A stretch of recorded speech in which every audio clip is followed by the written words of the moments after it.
Continuación, yo procederé a su presentación. El doctor José Arias tiene un título de médico en la Universidad de los Andes.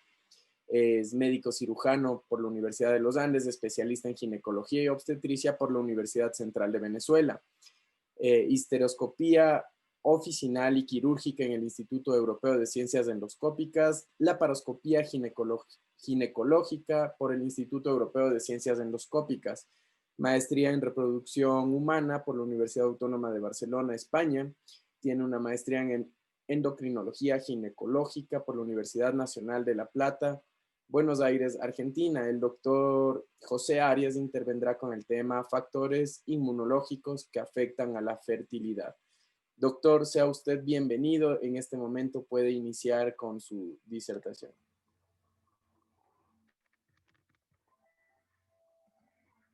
Ya, bueno, muchas gracias.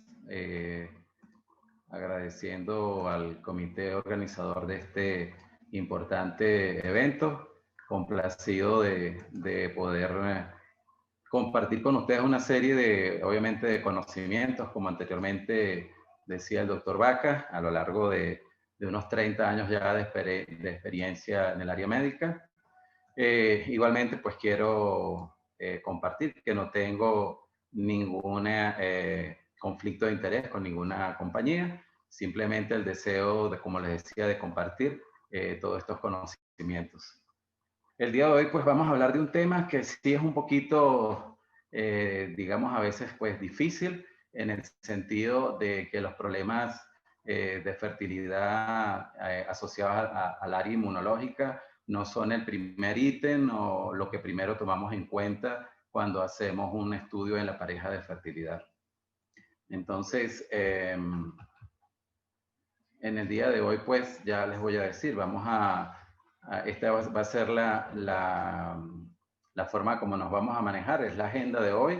Vamos a presentar una serie de conceptos donde vamos a hablar acerca de lo que es el tema de fertilidad para comprender cómo la parte inmunológica afecta al área de fertilidad. Luego vamos a hacer una justificación de por qué y la importancia de conocer el tema inmunológico y cómo afecta el área de fertilidad.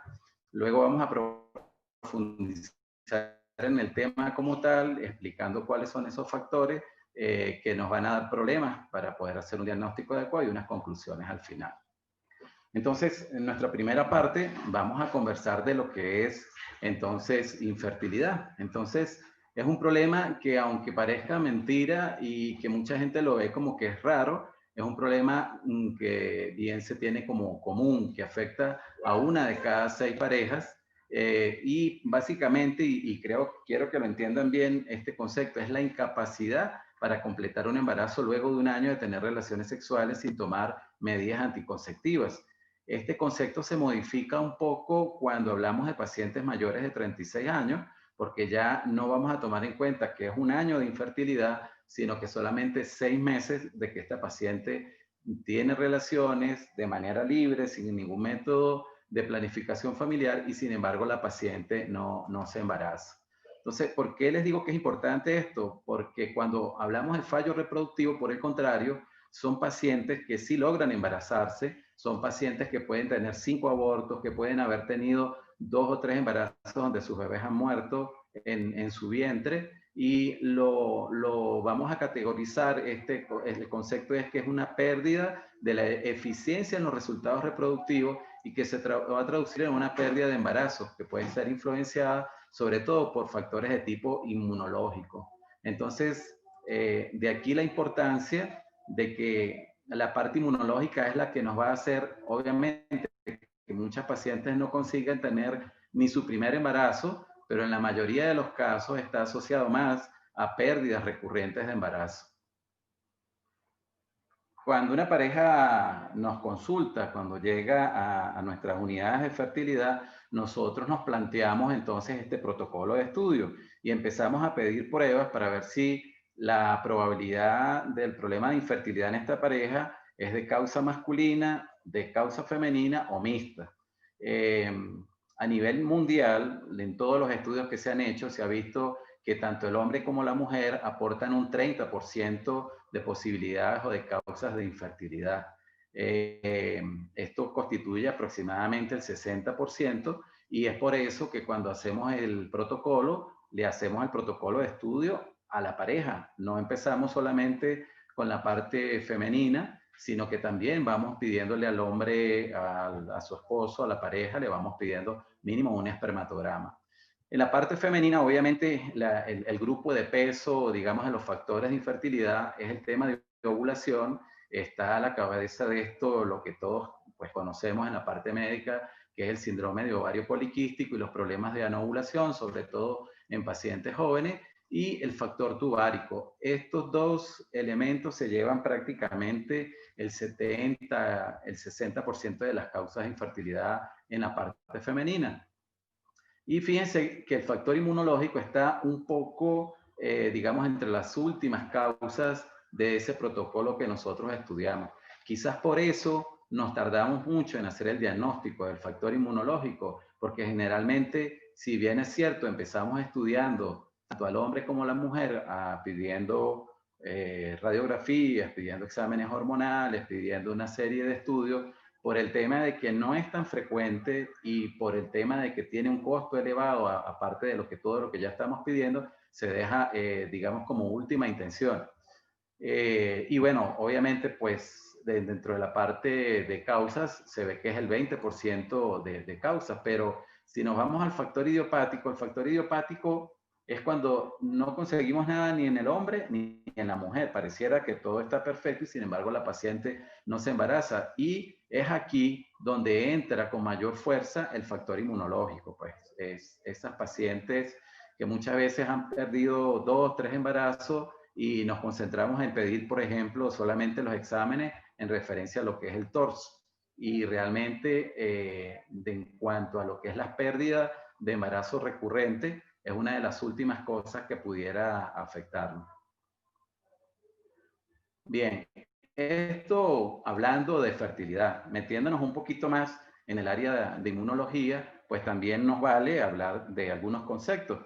Entonces, hay tres cosas bien importantes saber: inmunología, enfermedad autoinmune y la parte de infertilidad inmunológica. Y aquí vamos a mezclar entonces los dos conceptos de fertilidad e inmunología.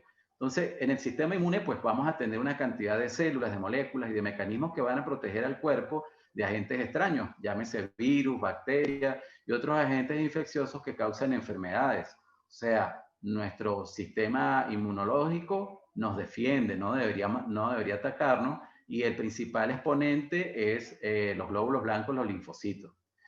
En la enfermedad autoinmune, de manera extraña, el organismo pierde esa capacidad de ver lo que es bueno y lo que es malo y empieza a atacar a su propio organismo. Y en la infertilidad inmunológica, entonces, el organismo va a tener una pérdida de la capacidad de reconocer a los espermatozoides, de reconocer al embrión, y lo va a ver como algo que es ajeno a su organismo y va a empezar a atacarlo. Entonces es allí donde nosotros debemos intervenir. Bien, entonces ya tenemos el concepto de lo que es el problema de fertilidad y también sabemos que vamos a querer buscar qué es lo que desde el punto de vista inmunológico nos hace perder los embarazos. Entonces, aquí hay unas justificaciones bien importantes por qué tenemos que ver infertilidad con inmunología. Fíjense, el 70% de los embarazos, una paciente que aparentemente es sana, que no tiene ningún problema, que tiene quizás 6 meses de embarazada, que tiene una pareja de 25 años, esa paciente, el 70% de sus embarazos se van a perder de manera espontánea en el primer trimestre, quizás como una menstruación o quizás como un retraso que lo ve con normal. Se estima que el 35% de esos embarazos se pierden antes de la implantación, que pudiera ser, si esa paciente se hace una prueba de embarazo, un embarazo bioquímico, y un 35% se pierde temprano al momento de la implantación. Estamos hablando de semana 5 o 6 de embarazo. Entonces, aquí tendríamos un porcentaje bien elevado. Ahora, en la mayoría de estos problemas, sobre todo el fallo de implantación y los abortos bioquímicos, representan el 85% de los fallos reproductivos. que como les digo muchas veces, pasan inadvertidos. Y los factores inmunológicos van a constituir del 18 al 20% de la etiología de estas pérdidas recurrentes. Entonces, fíjense la cantidad de elementos que inicialmente pudieran verse como que es algo normal, pero al final, ya cuando la paciente tiene un año teniendo relaciones, es donde se va a empezar a estudiar y a ver qué era lo que realmente era normal o no en esta paciente. Y entonces cuando vamos a hablar y a tratar de ver cuáles son los problemas más grandes en cuanto a infertilidad relacionado con la inmunología, hay dos grupos bien importantes, que es lo que en concreto vamos a empezar a desarrollar ahora.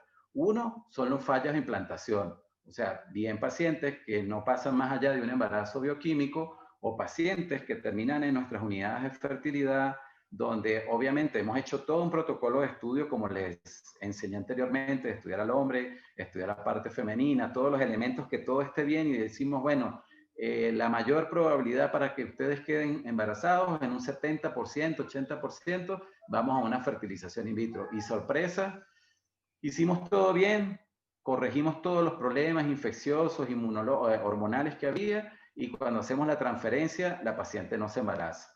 Entonces, a esto es lo que le llamamos fallo de implantación. Y, digamos, la estrella de los problemas inmunológicos, lo más grande que nosotros vemos relacionado con inmunología, son los problemas en la progresión de embarazo, y que está dado fundamentalmente con las pacientes que tienen abortos a repetición. Fíjense, la mayoría de los médicos, digamos médicos familiares, médicos generales, inclusive médicos ginecólogos que no están trabajando en el área de fertilidad, difícilmente nos van a referir a las unidades de fertilidad a pacientes con problemas de abortos a repetición. Como les digo, muchos de nosotros, sin ser especialistas en el área de fertilidad, sí empezamos a hacer algunas pruebas. ¿Qué hacemos? Le pedimos el TORCH, le pudiéramos pedir quizás un cariotipo, y a veces nos quedamos ahí y decimos, bueno, no sé de qué se trata, sigan teniendo relaciones, que a lo mejor en algún momento lo van a conseguir. Entonces, quizás para empezar un poquito a dejar ideas importantes de esta conferencia, es que la parte más trascendental, lo más visible, en donde la parte inmunológica va a tener una repercusión en fertilidad, es en esas pacientes que se embarazan, pero no tienen hijos en casa. Se embarazan y tienen un óbito a las 37 semanas, se embarazan y tienen una preeclampsia con signos de severidad a las 26 semanas. Obviamente tuvimos que interrumpir el embarazo, y por la inmadurez del feto probablemente no se va a salvar. Entonces, son pacientes que sí han quedado embarazadas, son pacientes que sí han logrado, porque de alguna manera otras cosas estaban bien, pero la parte inmunológica, como les decía, como no es un porcentaje elevado, como es costoso el estudio de la parte de fertilidad, no lo tenemos de primera línea, como tenemos la histerosalpingografía, como tenemos el espermatograma, como tenemos el estudio del eco y de las hormonas en el día 3 y 4 del ciclo menstrual. Entonces, prácticamente, esta paciente puede llegar a tener 3, 4 abortos, hasta que alguien, por fin, por descarte, nos refiere a estas pacientes para empezar a hacer el estudio. Un estudio que generalmente lo hacemos en conjunto con un médico especialista en el área de inmunología, especialista en el área de hematología y de genética. Pero realmente, pues el problema y el llamado de atención es que no podemos esperar más allá de 2 abortos, o si ya la paciente tuvo un antecedente de preeclampsia, de óbito, de restricción de crecimiento, esta paciente deberá un estudio inmunológico para que en un próximo embarazo no se repita. Ya van a ver ustedes esto que les estoy diciendo, los porcentajes de cuando un embarazo se pierde, como la probabilidad de que el siguiente embarazo tenga, digamos, sea más temprana el momento en que se dé el evento de tipo negativo. Entonces, vamos a lo concreto. ¿Dónde va a afectar la parte inmunológica la fertilidad? Bueno, una parte puede ser a nivel de los gametos, espermatozoides, o a nivel de los óvulos. Y la otra parte es que ya tengamos el embrión y se nos altere el desarrollo, el crecimiento para llegar al embarazo a término. En la primera parte vamos a hablar acerca de los anticuerpos que atacan a los espermatozoides. En el día de hoy no vamos a hablar acerca de los óvulos, porque el viernes vamos a tener una segunda conferencia, porque la parte fundamental que afecta a la ovulación está en relación a lo que llamamos la porción inmunohormonal y tiene mucho que ver con tiroides. Entonces, el viernes vamos a hablar acerca de lo que es el hipotiroidismo subclínico, un tema muy importante y también un poquito de difícil manejo por la falta de síntomas como tal que no da la enfermedad. Y de la parte de desarrollo embrionario, vamos a hablar lo que son los autoanticuerpos, y igual la BD y conocido por muchos de nosotros, lo que son las trombofilias adquiridas, que son de las que más hemos oído, y de las congénitas. Entonces, vamos a hablar de los gametos, y dijimos que vamos a hablar específicamente de los problemas con los espermatozoides. Entonces, a nivel del testículo, existe una barrera hermética que está constituida por vasos y que van a conformar lo que se llama la barrera hematotesticular. Esta barrera va a impedir que, aunque el paciente tenga anticuerpos que pudo haber formado desde la adolescencia, que estos anticuerpos puedan atacar a los espermatozoides. Luego, otro concepto importante que tenemos que tener es que hay unos anticuerpos llamados anticuerpos antiespermatozoides, que son inmunoglobulinas del tipo A y G y que tienen la capacidad de unirse a los espermatozoides en algunas condiciones específicas que ya les voy a comentar. Los anticuerpos antiespermatozoides, ¿cómo van a actuar para producir infertilidad? Pues estos anticuerpos se van a unir a los espermatozoides y van a alterar su movilidad y la penetración del óvulo. ¿Cómo nosotros podemos de inicio ver esto? Bueno, podemos ver que en el espermatograma vamos a ver que hay una movilidad alterada y hay una aglutinación exagerada de los espermatozoides. Allí, aunque el paciente no tenga pérdida, ya deberíamos pensar que este paciente pudiera poder tener anticuerpos para sus espermatozoides, y deberíamos pedir unas pruebas que ya les voy a comentar. ¿Qué nos puede hacer estos anticuerpos? O sea, ¿qué cosa hace que la barrera hematotesticular se altere y que los anticuerpos entonces ataquen los espermatozoides? La más importante de todo, y cuidado si no es el 90%, son los problemas de infecciones. Las infecciones seminales, específicamente a nivel de próstata. Es difícil hacer el diagnóstico de prostatitis crónica, casi que es un diagnóstico de exclusión. Y es porque el paciente no va a tener problemas ni de disuria, ni va a tener problemas en cuanto a la erección ni en la eyaculación. Básicamente lo vamos a ver en pacientes que su parte femenina se va a estar quejando de infecciones vaginales, de mal olor, de ardor. Si le hacemos una endoscopia, una histeroscopia, vamos a ver una mucosa endometrial sumamente inflamada, irritada, y obviamente si vamos uniendo cabos y esta paciente no puede tener bebé, pues aquí se nos va a alumbrar el bombillo, como decimos, la lámpara, que nos va a decir, mira, aquí puede haber un problema inmunológico y que lo podemos solucionar con antibióticos solamente. Claro, que son tratamientos que son muy largos, porque los problemas de prostatitis, para poderlos resolver, debemos hacer tratamientos inclusive de un mes y medio a la parte masculina, y obviamente tratar la parte femenina para mejorar la calidad del endometrio, y tenemos que mejorar la calidad del moco. Igualmente a nivel del hombre, lo otro que puede dañar esta barrera hematotesticular pues son los varicoceles por las altas temperaturas a nivel del testículo, las torsiones testiculares que van a producir necrosis y cambios en la estructura de la barrera, y los procedimientos quirúrgicos. Lo que hemos visto que en pacientes que tienen vasectomía, generalmente estos pacientes, para conseguir un nuevo embarazo, terminamos extrayendo los espermatozoides por biopsia testicular, porque es muy difícil hacer la unión nuevamente del conducto deferente. Entonces, se ha visto que estos espermatozoides, por estar allí en el área testicular, se va a alterar mucho su morfología y su movilidad, y en parte es por la pérdida de esta barrera que va a permitir que estos anticuerpos actúen alterando su movilidad y su capacidad de penetrar al óvulo. Igualmente, si en la mujer, a nivel del área vaginal, también vamos a conseguir estos anticuerpos, y el evento o la forma como va a producir infertilidad es que estas infecciones van a hacer que el moco del cuello uterino, que debería facilitar la movilidad de los espermatozoides, se va a hacer más denso y va a producir mayor afectación. Por tanto, en conclusión, vamos a tener más infertilidad. ¿Qué pruebas podemos hacer? Bueno, hay pruebas tanto en el semen como pruebas en sangre. En el semen está el Martex. Y para la Organización Mundial de Salud, esta es una prueba que si hay más de un 50% de espermatozoides que estén adheridos a algo que pudiera simular los anticuerpos, daría como un test positivo. Y en el caso en sangre, pues es por la determinación de los anticuerpos IgA y IgG, que son positivos cuando son mayor del 20%. Bien, entonces, en inmunología y la parte masculina, digamos, esta parte es la más importante. Hay otros factores, obviamente, que producen infertilidad, pero en inmunología esto es lo que quisiera dejarles de información para que ustedes lo tengan pendiente.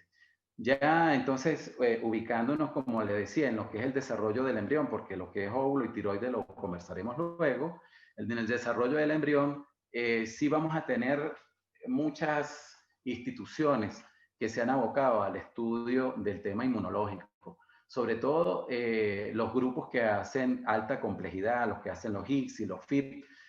Entre ellos, pues tenemos de este lado de América, tenemos la Sociedad Americana de Fertilidad, con actualizaciones inclusive recientes del año 2017, hablando del efecto inmunológico sobre los problemas de implantación. Igualmente, de este lado de Latinoamérica tenemos la Federación Latinoamericana de Asociaciones de Ginecología y Obstetricia.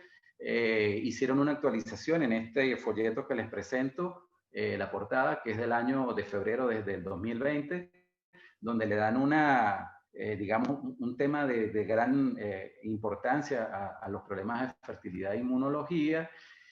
Y como les decía, la BD de los problemas inmunológicos, que es la pérdida recurrente de embarazo, en el año 2018 la Sociedad Europea de Fertilidad también hizo lo propio, ¿no? Entonces, hablando de infertilidad y de la parte de alteraciones en el desarrollo, implantación del embrión, vamos a empezar conversando lo que es el tema de la aloinmunidad o autoinmunidad.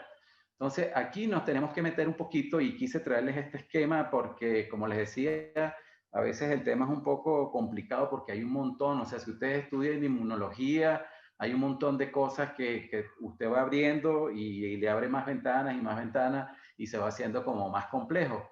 Pero digamos que se los voy a presentar un poco de esta manera para que me comprendan. Tenemos las células natural killer, también llamadas como asesinas naturales, y que su función es identificar y destruir cuerpos extraños, como células tumorales, células infectadas por agentes patógenos. Si vemos en este esquema, esta celulita amarilla vendría siendo las células natural killer y estas serían las células. Esta pudiera ser un órgano sano y esta una célula infectada con alguna bacteria o una célula neoplásica. Entonces va a haber una regulación en la respuesta inmunitaria a través de la secreción de citoquinas. Entonces, si yo tengo una célula que está sana, que es normal, esta célula va a tener un complejo principal de histocompatibilidad que se va a unir a un receptor de las células natural killer que se llama receptor KIR. Si la célula natural killer reconoce esta célula a través de esta unión, pues no va a haber destrucción celular porque no va a haber la liberación de la citoquina. Por el contrario, y estamos hablando de lo que es fisiológico o normal dentro de lo que es la autoinmunidad, si es una célula que está infectada, pues va a perder su complejo de histocompatibilidad, no va a ser reconocida como una célula sana y se van a liberar citoquinas, que es la forma como nuestro organismo nos protege. Entonces, hago bastante hincapié en esto porque de verdad que hay capítulos extensos, todos los años salen publicaciones de estas organizaciones y fíjense, en este año también, 14, en el año 2015, se hicieron sendas publicaciones en cuanto a lo que es el tema de las células natural killer y en estos estudios de investigación, digamos, cuando hacemos fertilizaciones in vitro, hay embriones que por parte de los padres son donados para hacer investigaciones de por qué un paciente no se embaraza y cuáles son los cambios y las estructuras que se dan a nivel tanto del endometrio y de los embriones. Y se consiguió que hay tantas células natural killer que circulan en la periferia y han llegado a conseguir a través de biopsias de endometrio por verificación por histeroscopia de células natural killer uterinas, se llaman U-natural killer, que realmente son células buenas que ayudan a la implantación. Entonces, las células natural killer son un tipo de célula de este sistema inmunológico que si llevan a cabo su función correctamente, no va a haber problema, pero si esa función se altera, es donde vamos a empezar a ver esa agresión de la que hacíamos el concepto inicialmente y vamos a empezar a ver por lo menos inicialmente, abortos a repetición. Entonces, esa infertilidad autoinmune es el rechazo del embrión por el propio cuerpo de la madre. Las células natural killer pueden presentar una respuesta exagerada, descontrolada y va a agredir el embrión a diferentes medios. O sea, lo puede hacer a nivel de la decidua, en el sitio de implantación de la placenta, lo puede hacer dentro de la misma placenta o puede atacar directamente al embrión. Y de esta manera podemos tener fallos de implantación, abortos tempranos o las otras complicaciones que vemos de restricciones en el crecimiento o la muerte como tal del embrión o del feto. Entonces, cuando hablamos de infertilidad autoinmune, la protagonista son las células natural killer. Se pueden hacer determinaciones de estas células en sangre periférica. ¿Y cómo se analiza? Bueno, si el resultado, hay un valor que se tiene correlativo como normal, un rango que es entre 70 y 110, si es superior al 24% en sangre periférica, esto indica que existe un alto riesgo de falla de implantación o de aborto recurrente, y si la paciente tiene más de 35 años, ese porcentaje va a ser menor, o sea, del 18%.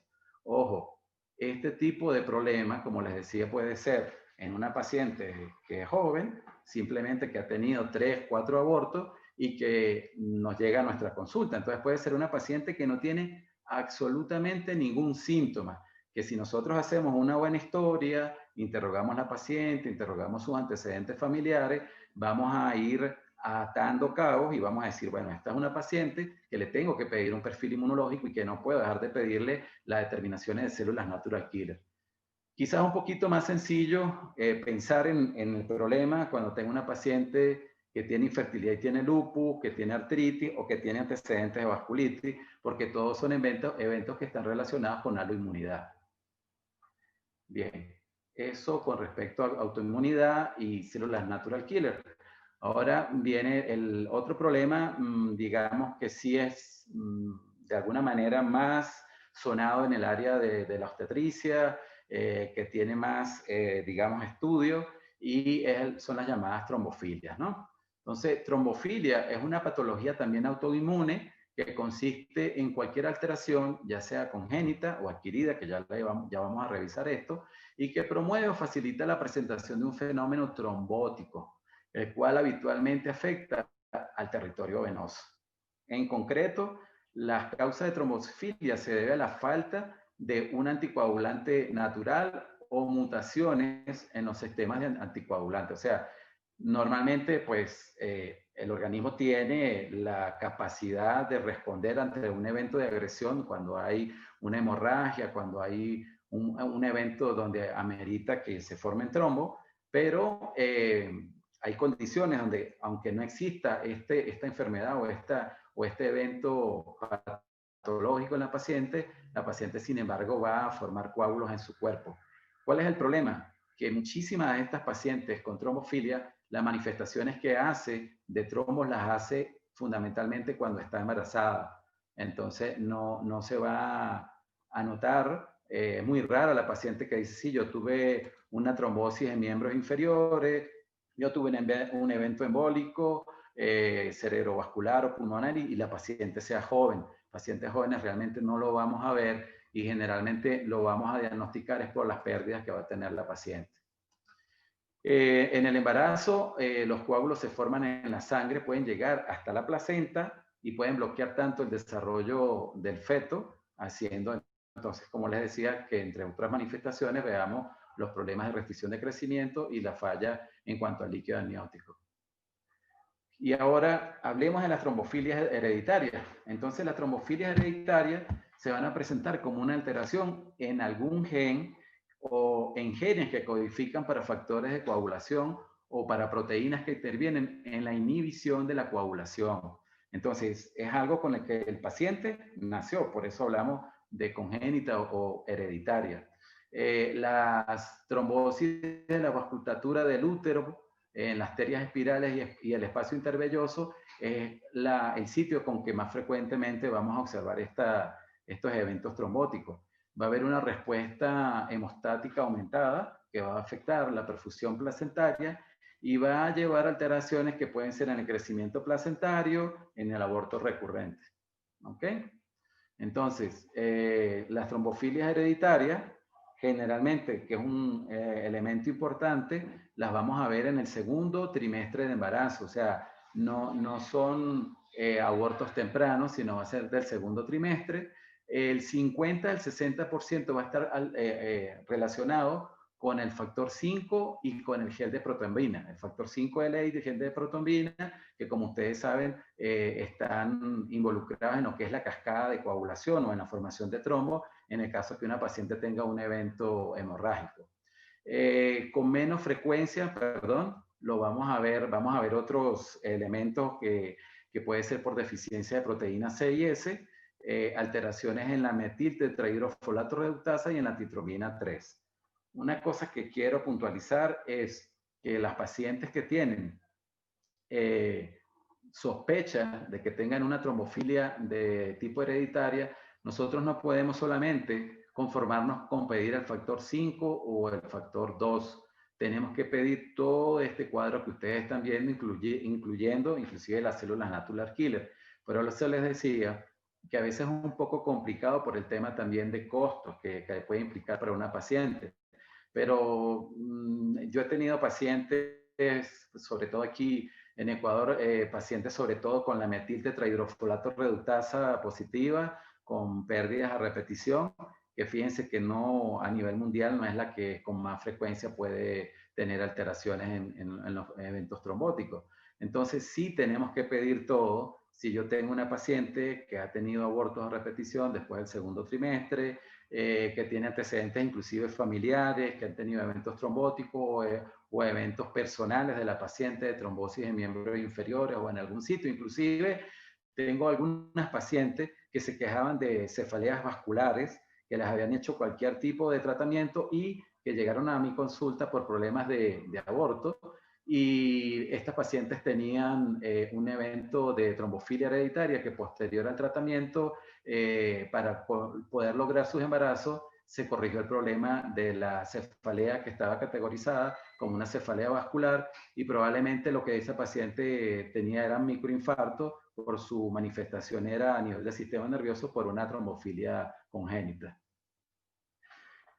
Ya, bueno, ahora para hablar de trombofilias adquiridas, tenemos que, como la vedette de esta enfermedad son los anticuerpos antifosfolipídicos, tenemos que saber qué son los fosfolípidos. Entonces, son lípidos que se encuentran en todas las membranas celulares, que se han demostrado beneficios sobre procesos inflamatorios, cáncer, enfermedades cardiovasculares, y aparte de eso es como un transportador de antioxidantes. Entonces, digamos que son, desde el punto de vista general, multiorgánico positivo. Entonces, al hablar de factor de tromofilia adquirida como un factor inmunológico, como les decía, el elemento más importante y que conocemos es el llamado síndrome antifosfolipídico. En este síndrome vamos a tener la presencia de elevados anticuerpos antifosfolípidos, son anticuerpos antifosfolípidos son un tipo de células del sistema inmune que se encuentran en la sangre materna y que pueden provocar un estado de hipercoagulabilidad.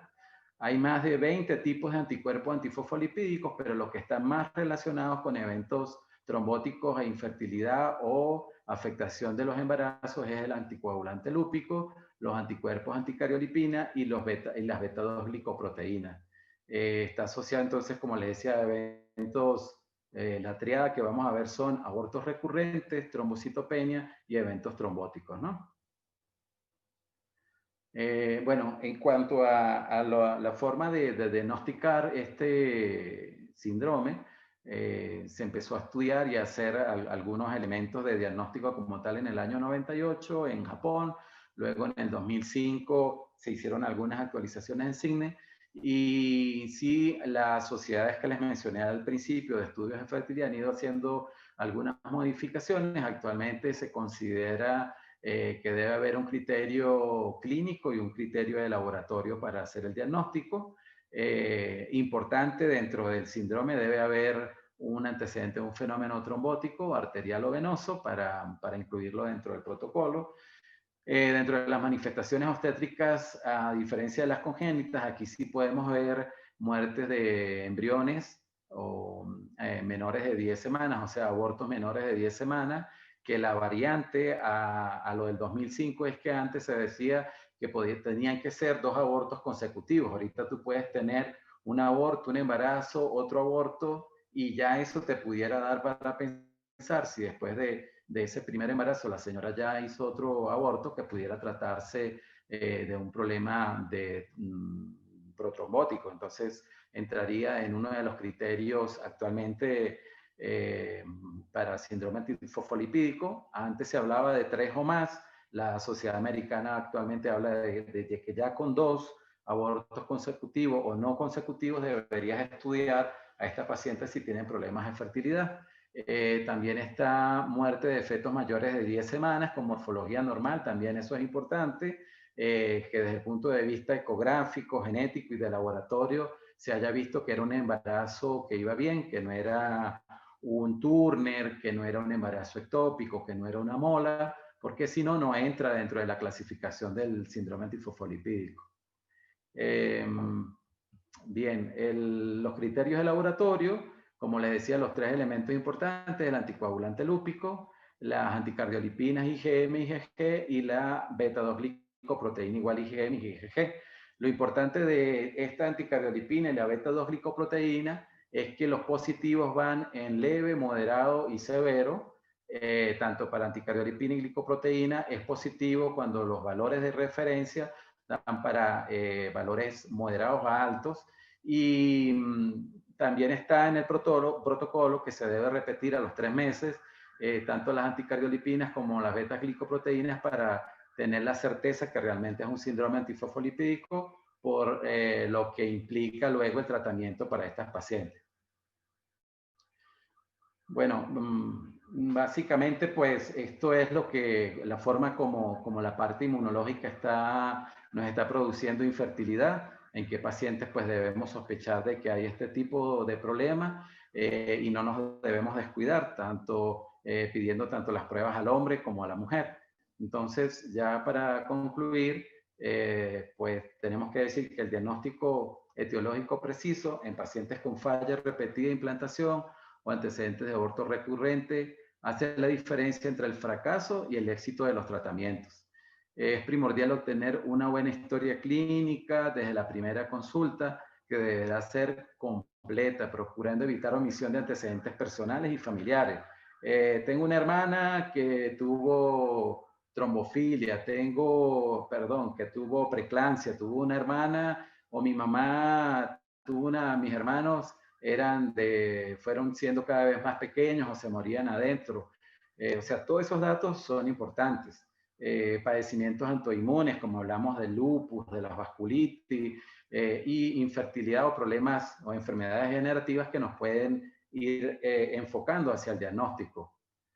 Se ha propuesto que con mayor precisión puede haber un síndrome en que la presencia de varios factores inmunes, como las células natural killer, los anticuerpos anticardiolipina, los anticuerpos tiroideos, aumenten la probabilidad de un trastorno inmunitario en el aparato reproductor, que muchas veces se nos pierde de vista. Igualmente, mediante el adecuado protocolo de estudio, podrá establecerse con certeza el origen de la infertilidad que afecta a las pacientes, y debe conocerse en nuestras unidades de fertilidad. Debemos tener un registro adecuado y en nuestros hospitales de las pacientes que tienen pérdidas recurrentes, las pacientes que tienen asociados sus problemas de infertilidad, para que realmente se puedan destinar recursos para poder hacer estas pruebas, que son muy costosas, que a veces son difíciles de poder hacer, y no podemos hacer un tratamiento adecuado porque tampoco podemos implementar el uso de anticoagulantes durante todo un embarazo, o decirle a una paciente que tiene que someterse a anticoagulación sin tener la respectiva verificación de que este es el problema. Entonces, bueno, con esto espero haber aportado suficiente información. Como les digo, les dejo la inquietud de que no deben esperar hasta que la paciente tenga 5 abortos, no esperen a que la paciente tenga 3 óbitos fetales para pedir ayuda, para buscar cómo debemos solucionar y ayudar a estas pacientes.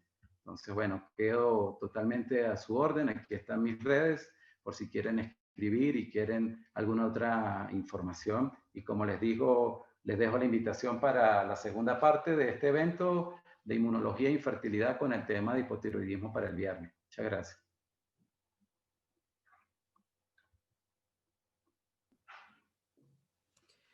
Muchísimas gracias, doctor José Arias, por su ponencia.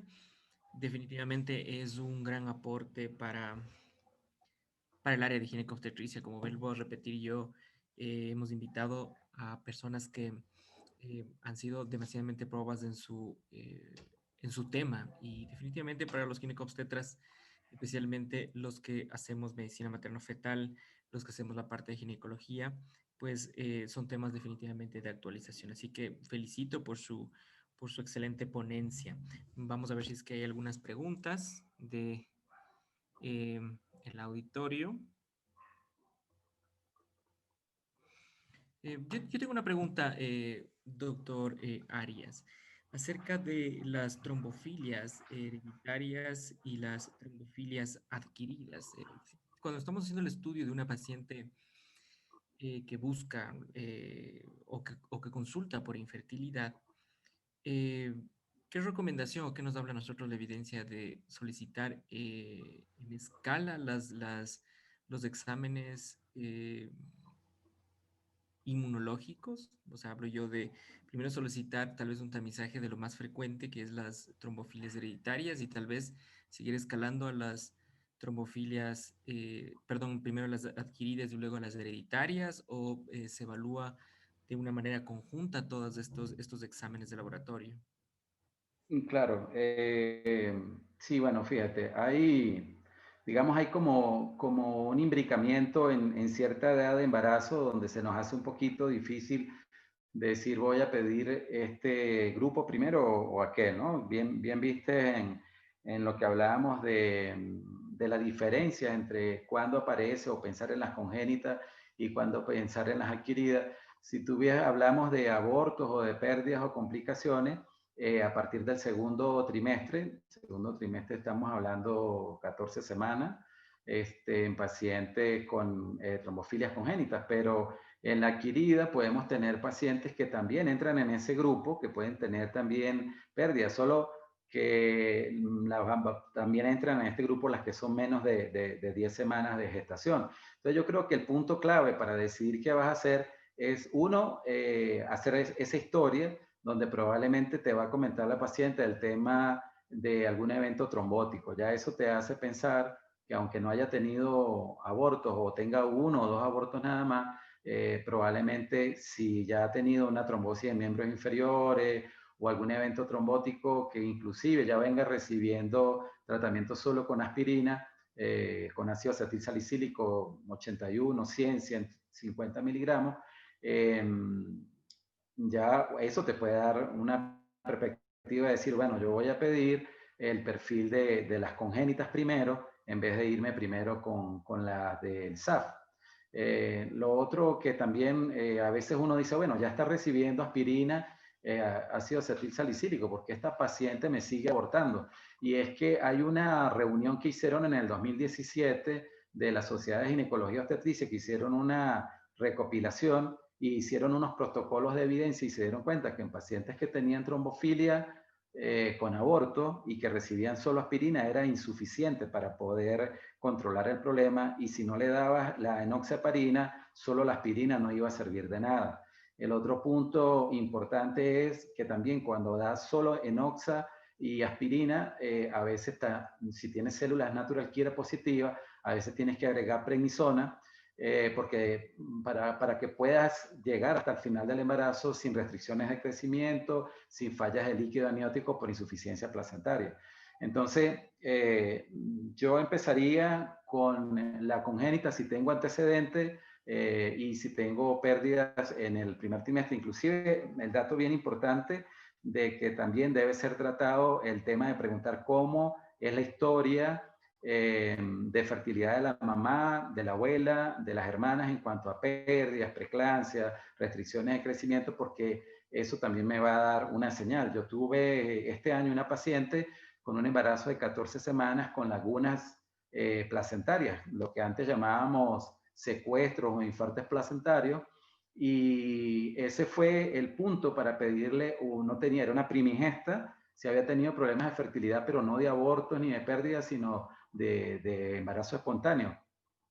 Esa chica tenía una antitrombina 3 positiva y quizás si no se le hubiera pedido el perfil, a pesar, saliéndome yo un poquito del esquema de lo que estamos hablando, a pesar de no tener las pérdidas y de no tener eventos trombóticos, solo el hecho de haber visto el problema a nivel de placenta, no es normal ver secuestros o lagunas a 13, 14 semanas de embarazo, ese primer bebé hubiera muerto, ese primer bebé hubiera tenido quizás problemas o de preeclampsia, y hubiera servido de chivo expiatorio para poder haber hecho el diagnóstico, pero hubiéramos tenido la pérdida, que en el caso de esta señora, pues gracias a Dios no lo hizo, pues tuvo que colocarse su enoxaparina, tomar la aspirina, pero llegó a un embarazo a término sin problemas de ningún tipo. Entonces, quizás también, repito, el mensaje es que hay que estar muy atentos para que no, porque no solamente es el tema de que la paciente pierde el embarazo, sino también terminan en unos estados depresivos importantes por el tema de embarazarse y perder los embarazos. Entonces, antecedentes más clínica, congénito. Y si ya después de sin antecedentes y que ya lo veamos las pérdidas de aborto del primer trimestre, empezar con el SAF.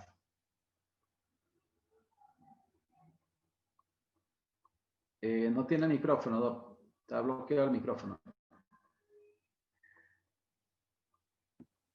Listo, muchísimas Ahora gracias, sí. doctor. Es definitivamente súper clara su explicación y también rescatar algo que vi en una de sus diapositivas. La anamnesis, la historia clínica es parte fundamental para elaborar un plan de tratamiento. Y miren que ahora el Colegio Americano de Ginecobstetricia nos hace hincapié en la lucha contra la muerte materna, contra la muerte neonatal y recordé en parte de sus diapositivas de esto, ¿no es cierto? La lucha contra la muerte materna, la muerte neonatal no se realiza solamente en los centros obstétricos, sino también en las citas preconcepcionales, en la planificación familiar, en asesoría definitivamente de anticoncepción.